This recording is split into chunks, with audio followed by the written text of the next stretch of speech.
Parce que si vous savez pas, dans combien de temps vous avez besoin d'argent, dans combien de temps, vous avez besoin de sortir des liquidités,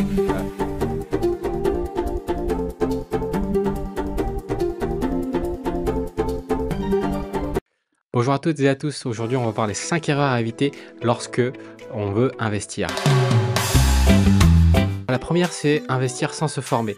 Il est important de se former avant d'investir, notamment, c'est comme, piloter un avion, hein, il faut, se former sinon, il peut avoir des conséquences graves. Je dis ça parce que j'ai plusieurs clients qui se sont fait avoir, par des arnaques, lorsqu'ils ont investi, notamment à l'étranger ou encore dans le domaine de la crypto, donc faire très attention. Et puis il y a énormément de ressources gratuites, et payantes pour apprendre et se former à ça. Il suffit de taper sur YouTube ou encore sur Google, vous en trouverez plein. Se laisser influencer par la peur ou la cupidité. La peur, c'est, tout simplement dès que ça baisse un peu, de tout racheter, parce que du coup vous marquez une perte, et la cupidité, c'est, quand vous gagnez beaucoup, bah, c'est de pas de sécuriser, les gains. Parce que souvent ça monte haut et on dit: «Ah, ça va monter encore plus haut», et en ne sécurisant pas les gains, bah, ça crée, quand même, des petits problèmes. Et bien sûr, il faut, tout simplement garder la tête froide et suivre son plan d'investissement. Donc il faut toujours rentrer avec un objectif en tête, et même en période de turbulence sur les marchés, ou même en période de marché, baissier ou haussier, peu importe. Investir dans les produits que vous ne comprenez pas, les produits financiers, notamment la crypto que vous ne comprenez pas, il est important de passer par des professionnels, par des sociétés de gestion pour éviter de faire des grosses erreurs, et prenez vraiment le temps de vous renseigner sur les risques, encourus avant d'investir, et surtout, comment, tout simplement, vous pouvez en sortir de cet investissement. Si vous êtes bloqué ou pas, est-ce que c'est liquide ou pas? Voilà, ça c'est, quelque chose, de primordial. 4e, erreur, dans le portefeuille, c'est de ne pas le diversifier. Il est hyper important, de diversifier son portefeuille en fonction de ses objectifs et dans différents types d'actifs.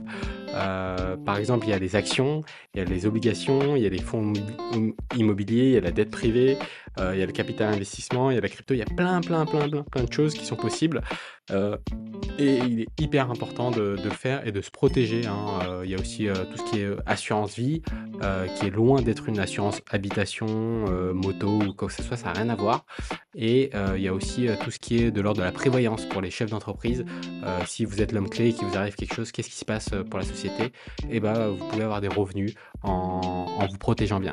Bah, diversifier, ça permet de réduire les risques et d'améliorer les chances de réussite. Bon, bah, parfois, c'est pas, effectivement, si on fait du one shot dans un seul produit qui performe beaucoup, bah, on va performer plus, mais on risque aussi que, le produit, le sous-jacent, fasse faillite et qu'on perde tout. Donc c'est vraiment pas une bonne idée. Et puis encore une fois, la 5e erreur avant d'investir, et ça c'est la plus importante, bah, c'est de pas se fixer des objectifs clairs. Il faut avoir des objectifs clairs et précis avant d'investir, et ça c'est le travail d'accompagnement que le cabinet Daly Consulting fait, qui est une branche du Cercle Daly, que j'anime bien sûr. Et ça c'est vraiment primordial, parce que si vous savez pas, dans combien de temps vous avez besoin d'argent, dans combien de temps, vous avez besoin de sortir des liquidités, bah, vous n'allez pas pouvoir investir en connaissance de cause, et peut-être que vous investissez maintenant et c'est bien parce que c'est haussier, et peut-être que le jour où vous sortez, bah, on est dans un marché baissier, et du coup vous ne serez pas avantagé. Donc il faut vraiment choisir des produits en fonction de ses objectifs et pas l'inverse. Des exemples d'objectifs, ça peut être préparer sa retraite, et là c'est sur du très long terme. Ça peut être financer les études des enfants s'ils ont 5 ans, on sait que c'est à 18 ans, ils vont passer en études supérieures, donc à 18 ans, donc on a à peu près 13 ans. Si c'est acheter une maison et qu'on va acheter une maison dans 3 ans, bon bah c'est plus du tout la même durée, c'est dans 3 ans, c'est plutôt du court terme sur la vie, de la gestion de patrimoine, et donc du coup il faut prendre des produits en conséquence qui sont bloqués 2 ans, 3 ans, avec une bonne rentabilité comme des obligations par exemple. Mais on peut en reparler aussi lors d'un accompagnement. Et puis qui je suis? Bah, moi ça fait, 6 ans que je suis conseiller en gestion de patrimoine. J'accompagne, des centaines d'investisseurs déjà, plusieurs centaines même, c'est une vraie passion personnelle que les finances perso et j'en ai fait mon métier.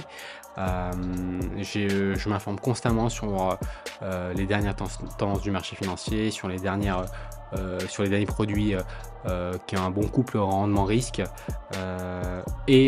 souvent, j'ai accès en tant que CGP, conseiller en gestion de patrimoine, à des produits institutionnels, c'est-à-dire des produits qui ne s'adressent pas aux particuliers ça me permet d'avoir, des produits de très haute qualité. Voilà. J'affirme que 2024, est encore une bonne année pour investir, c'est encore une fois très important de se préparer, d'avoir ses objectifs et d'éviter les erreurs très courantes, hein, notamment par rapport à l'illiquidité des produits dans lesquels on avance, dans lesquels on investit par contre. Au cabinet, on a décidé de rendre le premier rendez-vous de conseil, totalement gratuit qui va nous permettre de savoir qui vous êtes de trouver vos objectifs. Donc si jamais ça vous intéresse, aujourd'hui il y a Léo de temps en temps Laura qui peuvent, vous aider et vous accompagner et plus tard, il y aura d'autres personnes, dans le cabinet qui vont, faire ce genre, d'action. Donc ce que je vous invite à faire, si ça vous intéresse, c'est d'aller voir daliconsulting.fr et de répondre au questionnaire d'éligibilité. Si vous n'êtes pas éligible, vous êtes redirigé vers une vidéo qui vous apprend à économiser et qui vous apprend aussi à budgéter. C'est pas perdu que de faire ces tests à l'éligibilité. Sans plus tarder, je vous invite à regarder les informations ci-dessous pour l'adresse mail, le numéro de téléphone du cabinet. On est joignable sur WhatsApp par rapport à ce numéro de téléphone aussi, même si c'est un 01, et le site web qui est daliconsulting.fr. J'espère que cette vidéo vous a plu. C'est vraiment très sommaire, très, très simple, mais pourtant ça reprend les bases des erreurs à éviter lorsqu'on veut investir. C'était David Lynn pour Cercle Dali.